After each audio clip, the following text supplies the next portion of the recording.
Hello, this is Danny Ceballos with day 24 of your 28-day Leadership Development Challenge and Series.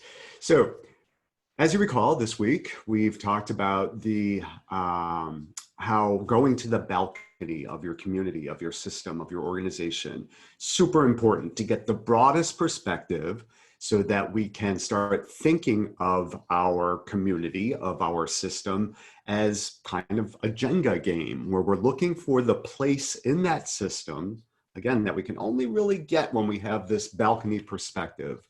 But where in that system can we make a change that has the highest leverage for making a change? So again, where can we look into this system so that we can see where we can make the biggest difference? So today we're going to be talking about once we've started to identify what we are going to do or what we want to do to make the change. Whether it's a training program or it's a new message or a new policy or a new event or a new way of thinking about things. I want to talk to you about what you can expect when we start to make these kinds of changes. So systems are complex, right? We've talked enough about how systems work. When we go to the balcony, people are dancing, they're complex, things are moving at a high rate of speed.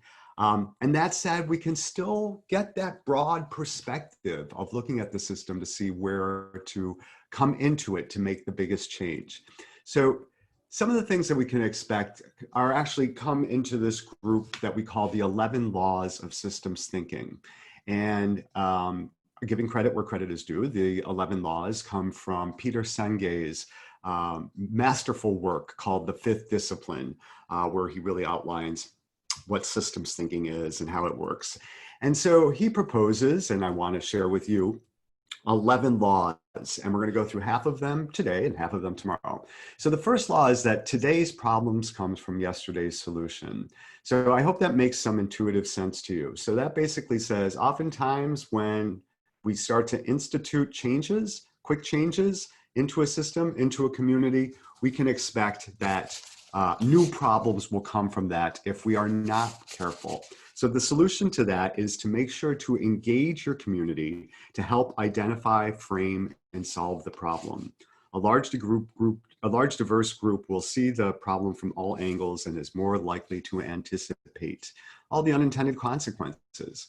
Our second law is the harder you push, the harder the system pushes back. So this is the idea that folks, by and large, are defensive around change. We're not good with change. And so by pushing the system to do something, oftentimes the system pushes back hard. So again, the solution really is to invite people in your community to engage the community and create a safe environment where ideas can grow. Number three is that behavior grows better before it grows worse. So this is the idea that oftentimes people will go into a honeymoon stage when there's a change, but we can expect that behavior will grow worse over a period of time. So again, the solution is to really engage your stakeholders in problem solving and solution finding, and that can virtually eliminate this.